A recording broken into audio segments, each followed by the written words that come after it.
Teología de la prosperidad. 18 julio, 2018.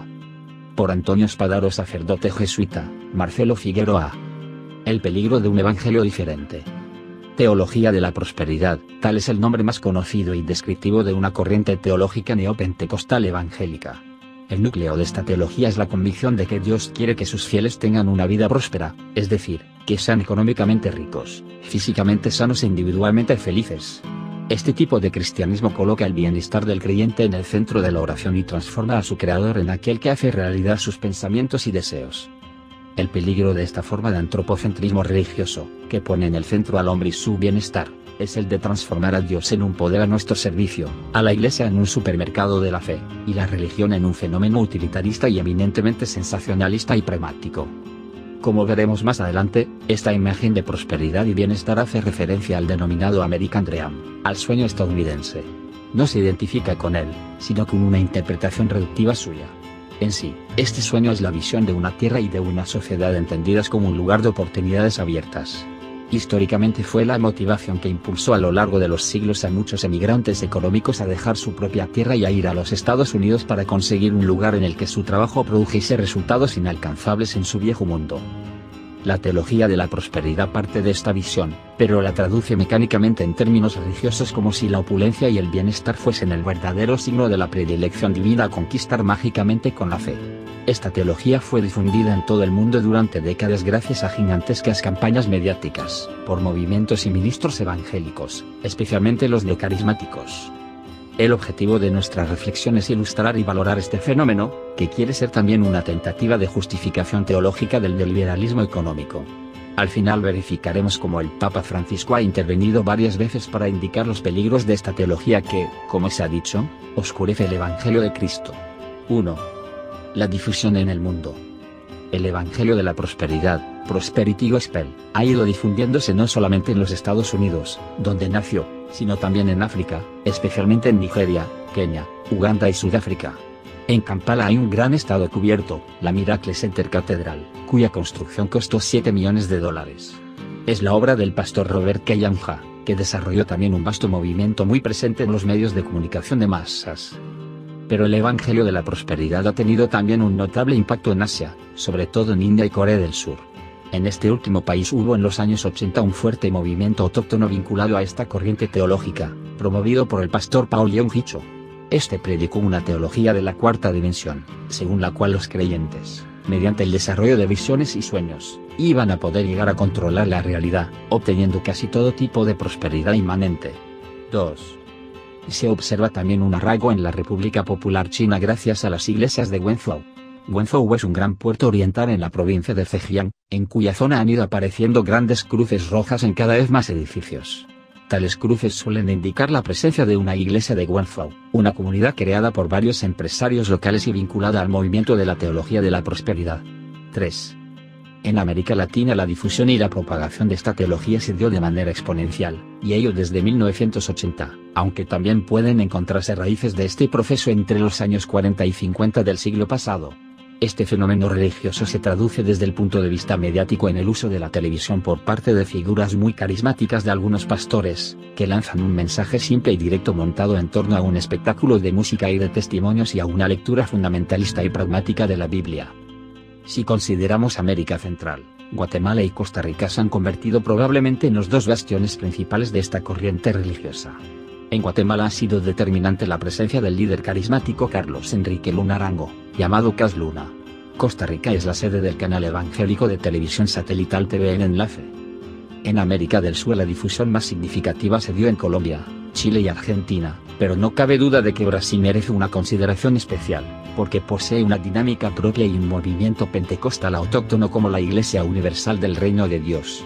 Este grupo, denominado también Deja de Sufrir, tiene ramificaciones en toda América Latina, pero ha conservado un idioma intermedio entre el español y el portugués, que determina un tipo de comunicación peculiar y minuciosamente estudiado.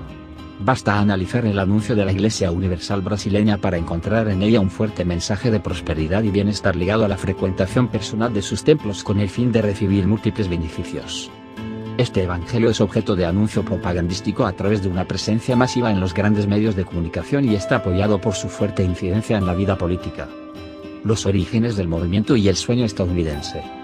Si buscamos los orígenes de estas corrientes teológicas las encontramos en los Estados Unidos, donde la mayoría de los investigadores de la fenomenología religiosa estadounidense las hacen remontarse al pastor neoyorquino William Kenyon, 1867-1948. Kenyon sostenía que a través del poder de la fe pueden modificarse las realidades materiales concretas. Pero la conclusión directa de esta convicción es que la fe puede llevar a la riqueza, a la salud y al bienestar, mientras que la falta de fe lleva a la pobreza, a la enfermedad y a la desdicha. En realidad, los orígenes de la teología de la prosperidad son complejos, pero aquí presentamos las raíces más significativas, remitiendo, para una profundización, a libros y ensayos especializados. Por ejemplo, la teóloga Kate Ward escribió sobre la influencia de Adam Smith, en especial de su teoría de los sentimientos morales. 4. La autora muestra en este sentido cómo para Smith la compasión no tiene que ver con los pobres, sino con la admiración hacia aquellos que han tenido una historia exitosa. Estas doctrinas se han asociado con el positive thinking, el pensamiento positivo, y se han alimentado también en una medida importante de él. El positive thinking es expresión del denominado American Way of Life, modo de vida estadounidense. En tal sentido, se relacionan con la posición excepcional que Alexis de Tocqueville, en su célebre obra La democracia en América, 1831, atribuyó a los estadounidenses. Según este autor, en virtud de dicha excepcionalidad se ha de creer que ningún pueblo democrático llegará a encontrarse nunca en una posición semejante. Tocqueville llega a afirmar que ese modo de vida plasma también la religión de los estadounidenses. A veces son las mismas autoridades estadounidenses las que certifican esta conexión.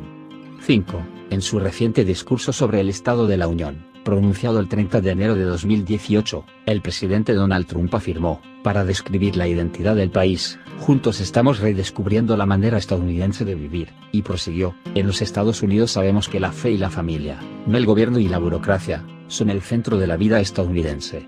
El lema es, en Dios confiamos, in God we trust.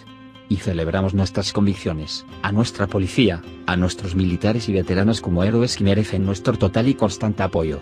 Así pues, en unas pocas frases aparecen ya Dios, el ejército y el sueño estadounidense. 6. Las megaiglesias del Evangelio diferente.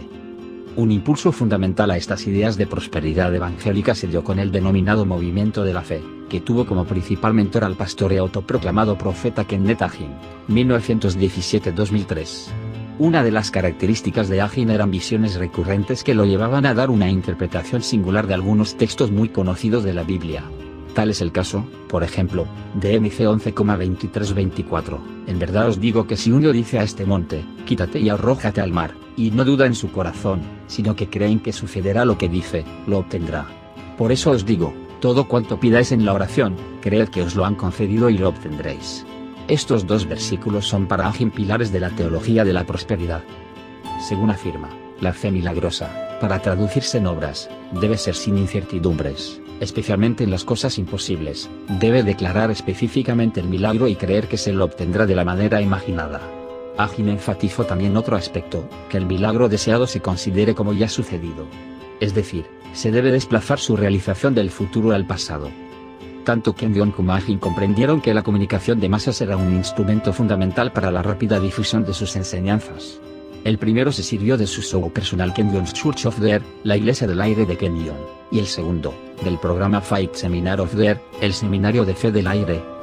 Hay algunos predicadores que pueden citarse como continuadores de las teologías de Kenyon y Hagin y de su estrategia de comunicación. El primero de ellos es Kenneth Copeland, que fue ungido por el mismo Hagin como sucesor suyo, con su programa televisivo Believer's Voice of Victory, la voz de victoria del creyente, que ha difundido en gran parte del mundo estas doctrinas.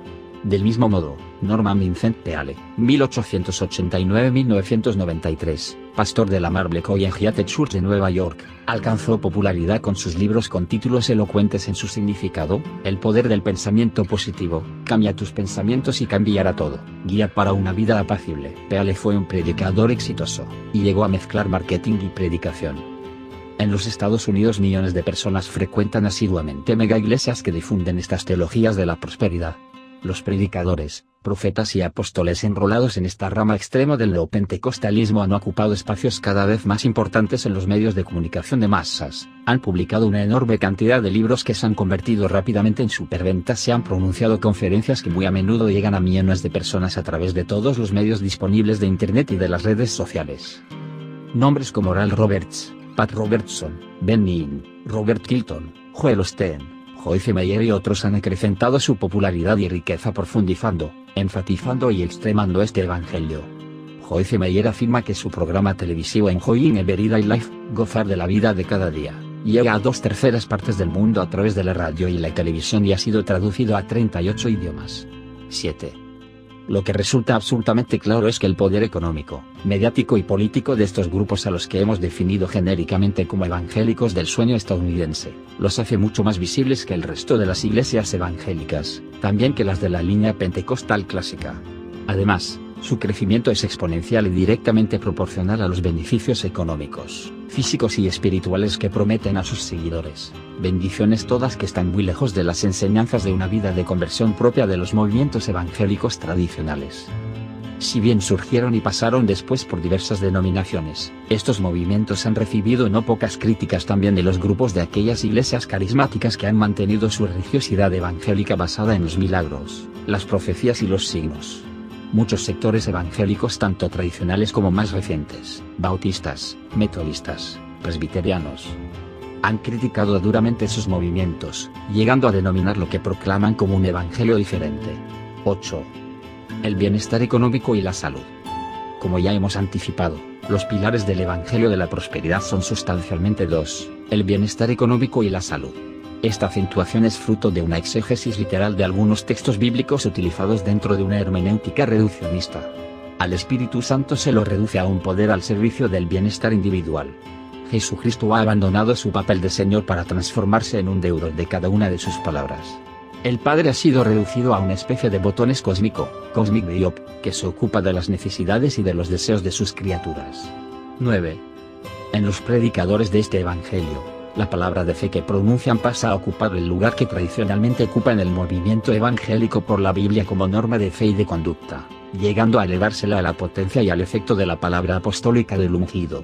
Hablar en nombre de Dios de manera directa, concreta y específica da a la palabra positiva un sentido creativo considerado capaz de hacer que las cosas sucedan si los que asisten no la obstaculizan con su falta de fe. Al mismo tiempo, enseñan que, tratándose de una confesión de fe, los seguidores, con sus palabras, son responsables de lo que les sucede, trátese de la bendición o de la maldición económica, física, generacional o espiritual. Un refrán que muchos pastores repiten reza: hay un milagro en tu boca, there is a miracle in your mouth. El proceso milagroso es el siguiente: visualizar detalladamente lo que se quiere, declararlo expresamente con la boca, reclamárselo a Dios con fe y autoridad y considerarlo ya recibido. Por último, el reclamar las promesas de Dios extraídas de los textos bíblicos o de la palabra profética del pastor coloca al creyente en una posición dominante respecto de un Dios prisionero de su misma palabra tal como esa palabra es percibida y creída por el fiel. El tema de la salud ocupa un papel preponderante en la teología de la prosperidad. En estas doctrinas es la propia mente la que debe concentrarse en las supuestas leyes bíblicas que después producen la potencia deseada a través de la lengua. Se presupone, por ejemplo, que un enfermo, sin recurrir al médico, puede curarse con solo concentrarse y pronunciar en presente o en pasado frases bíblicas u oraciones inspiradas en la Escritura. Una de las frases utilizadas de manera instrumental es: por las llagas de Cristo ya estoy sanado. A su juicio, estas palabras causan de manera inmediata el desbloqueo de la bendición divina, que en ese mismo momento operará la curación. Evidentemente, sucesos luctuosos o desastres, también naturales, o tragedias, como las de los migrantes u otras similares, no ofrecen narrativas convincentes que sirvan para mantener a los fieles vinculados al Evangelio de la prosperidad. Este es el motivo por el cual, en estos casos, se nota una falta total de empatía y de solidaridad por parte de los adherentes. No hay compasión por las personas que no son prósperas, porque, claramente, ellas no han seguido las reglas y, por tanto, viven en el fracaso y, consiguientemente, no son amadas por Dios. Un Dios de alianzas y de semillas. Una de las características de estos movimientos es el énfasis que ponen en la alianza sellada por Dios con su pueblo, sus testamentos de la Biblia. Y principalmente se ha tratado de alianzas con sus patriarcas. Es así como el texto de la alianza con Abraham ocupa un lugar central, en el sentido de la prosperidad que promete. La lógica de este concepto del Dios de las alianzas es que, del mismo modo como los cristianos son hijos espirituales de Abraham, son también herederos de los derechos materiales, de las bendiciones financieras y de las ocupaciones territoriales terrenas. Más que de una alianza bíblica, parecería que se trata de un contrato. Kenneth Copeland escribió en su libro The Laws of Prosperity, Las leyes de la prosperidad, que, habiendo Dios establecido la alianza y estando entre los legados de esa alianza la prosperidad, el creyente debe tomar conciencia de que, hoy, la prosperidad le pertenece por derecho. 10. En estas teologías la pertenencia filial de los cristianos en cuanto hijos de Dios se reinterpreta como la de los hijos del rey, una filiación que da a quienes la reconocen y proclaman derechos y privilegios monárquicos, principalmente materiales. Harold Lee, en su libro How to be a Winner, Cómo ser un ganador, escribió: los hijos del rey tienen derecho a recibir un tratamiento especial porque gozan de una relación especial viva, de primera mano, con su Padre Celestial, que ha hecho todas las cosas y sigue siendo su Señor. 11. Otro concepto central de esta teología, íntimamente relacionado con el anterior, es el principio de siembra o de semilla.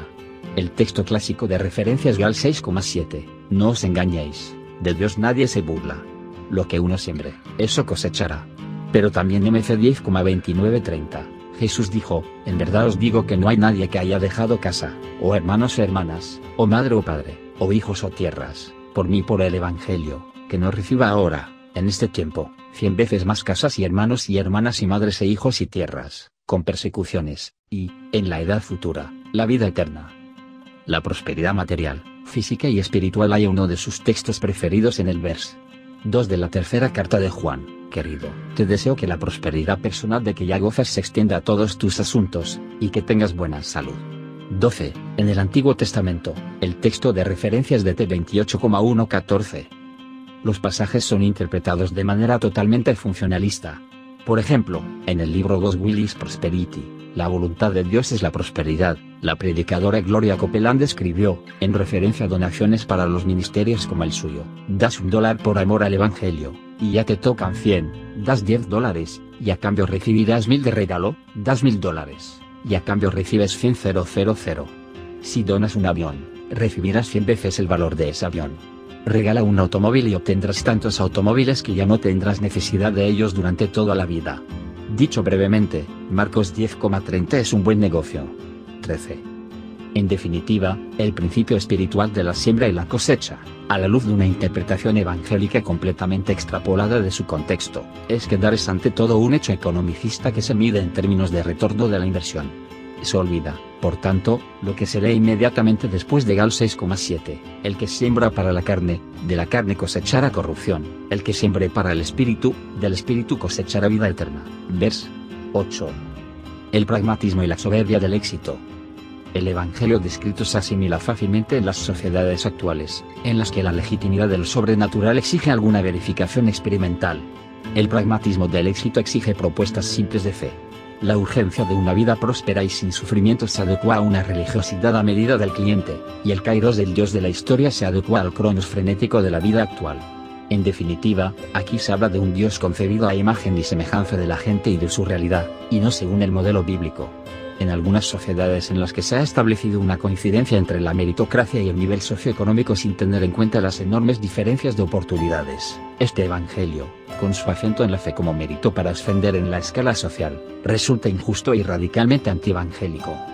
En general, el hecho de que haya riqueza o beneficios materiales cae, una vez más, bajo la exclusiva responsabilidad del creyente, y, en consecuencia, bajo ella cae también su pobreza o falta de bienes. La victoria material coloca al creyente en una posición de soberbia a causa de la potencia de su fe. Por el contrario, la pobreza lo carga con una culpa doblemente insoportable. Por una parte, considera que su fe no alcanza a mover las manos providentes de Dios, y, por la otra, su situación de miseria es una imposición divina, un castigo inexorable aceptado con sumisión. ¿Una teología del sueño estadounidense? Esta teología es claramente funcional a los conceptos filosófico-político-económicos de un modelo de corte neoliberal. Una de las conclusiones de algunos exponentes de esta teología es de naturaleza geopolítica y económica, ligada a los países de origen de la teología de la prosperidad. Ella conduce a la conclusión de que los Estados Unidos han crecido bajo la bendición del Dios providente del movimiento evangélico. En cambio, según esta teología, Los habitantes del territorio que va del Río Grande hacia el sur están hundidos en la pobreza justamente porque la Iglesia tiene una visión diferente, opuesta, que exalta la pobreza. También es posible verificar el nexo entre estas posiciones y las tentaciones integristas y fundamentalistas con connotaciones políticas. 14. Verdaderamente, uno de los graves problemas que trae consigo la teología de la prosperidad es su perverso efecto en la gente pobre. En efecto, no solamente exacerba el individualismo y anula el sentimiento de solidaridad, sino que impulsa a las personas a tener una actitud milagrera, para la cual la prosperidad solo puede procurarse por la fe, y no por el compromiso social y político. Por tanto, el peligro consiste en que los pobres que se sienten fascinados por este pseudoevangelio queden atados en un vacío sociopolítico que permite a otras fuerzas plasmar fácilmente su mundo, haciéndolos así inofensivos e indefensos. El evangelio de la prosperidad no es nunca un factor de cambio real, cambio que, por el contrario, es fundamental en la visión propia de la doctrina social de la Iglesia. Si Max Weber hablaba de la relación entre protestantismo y capitalismo en el contexto de la austeridad evangélica, los teólogos de la prosperidad propagan la idea de que la riqueza está en relación proporcional con la fe personal.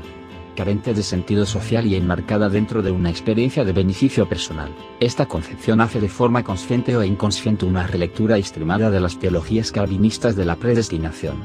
De algún modo, la soteriología se ancla en lo temporal y lo terreno y se vacía de la visión escatológica tradicional. Por eso, también en el ámbito protestante, los numerosos fieles que se atienen a la teología tradicional ven con desconfianza y, más aún, con fuertes críticas el avance de estas teologías, a las que no pocos asocian la nueva era y expresiones del misticismo mágico. La salvación no es una teología de la prosperidad. Ya desde el comienzo de su pontificado Francisco ha tenido presente el evangelio diferente de la teología de la prosperidad, y, para criticarlo, ha aplicado la clásica doctrina social de la Iglesia. Varias veces lo ha recordado para poner en evidencia sus peligros. La primera vez fue en Brasil, el 28 de julio de 2013.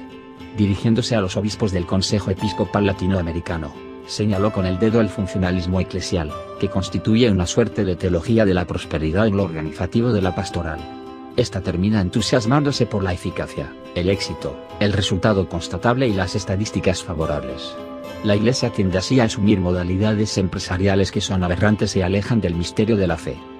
Hablando de nuevo a obispos, pero esta vez en Corea, en agosto de 2014, Francisco citó a Pablo, 1 Cor 11,17, y a Santiago, 2,17, que reprochan a las iglesias que viven de manera tal que los pobres no se sienten en ellas en su propia casa.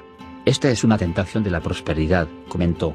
Y prosiguió, estén atentos, porque su iglesia es una iglesia en prosperidad, es una gran iglesia misionera, es una iglesia grande. Que el diablo no siembre esta cizaña, esta tentación de quitar a los pobres de la estructura profética de la iglesia, y les convierta en una iglesia acomodada para acomodados, una iglesia del bienestar. No digo hasta llegar a la teología de la prosperidad, no, sino de la mediocridad. Las referencias a la teología de la prosperidad pueden reconocerse también en las homilías de Francisco en Santa Marta. El 5 de febrero de 2015 el Papa dijo con claridad que la salvación no es una teología de la prosperidad, sino que es un don, el mismo don que Jesús había recibido para darlo. Y el poder del Evangelio es el de expulsar los espíritus impuros para liberar, para curar. En efecto, Jesús no da el poder de maniobrar o de hacer grandes empresas. El mismo pensamiento repitió Francisco, siempre en Santa Marta, el 19 de mayo de 2016. Algunos, dijo, creen en la llamada teología de la prosperidad, es decir, Dios te hace ver que eres justo y te da muchas riquezas. Pero es una equivocación. Por eso, también el salmista dice, no apegues el corazón a las riquezas. Para hacerse comprender mejor, el Papa recordó el episodio evangélico del joven rico al que Jesús amó, porque era justo, él era bueno, pero estaba apegado a las riquezas, y esas riquezas, al final, se convirtieron para él en cadenas que le quitaron la libertad de seguir a Jesús.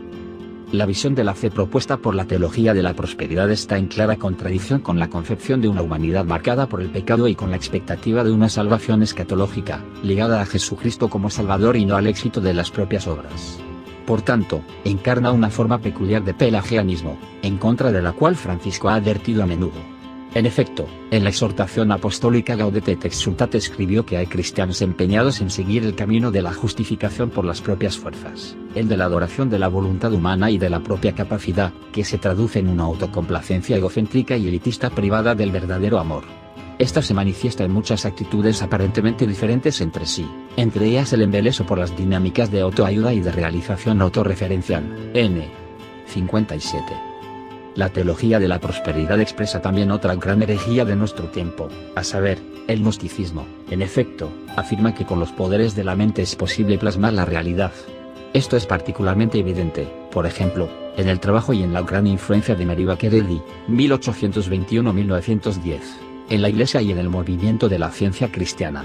Como escribe Francisco en Gaudete et Exsultate, el gnosticismo quiere por su propia naturaleza domesticar el misterio de Dios y de su gracia. Usa la religión en beneficio propio, al servicio de sus elucubraciones psicológicas y mentales. Dios nos supera infinitamente, siempre es una sorpresa y no somos nosotros los que decidimos en qué circunstancia histórica encontrarlo, ya que no depende de nosotros determinar el tiempo y el lugar del encuentro. Una fe utilizada para manipular mentalmente, psíquicamente la realidad pretende dominar la trascendencia de Dios. N. 41. El Evangelio de la Prosperidad está muy lejos de la invitación de San Pablo que leemos en el párrafo de 2 Cor 8,9-15. Conocéis la gracia de nuestro Señor Jesucristo, el cual, siendo rico, se hizo pobre por vosotros para enriqueceros con su pobreza. Vers. 9. Y también está muy lejos de la profecía positiva y luminosa del sueño estadounidense que fue inspiración para muchos. Así es, la teología de la prosperidad está lejos del sueño misionero de los pioneros norteamericanos, y más aún del mensaje de predicadores como Martin Luther King y del contenido social, inclusivo y revolucionario de su memorable discurso Tengo un sueño.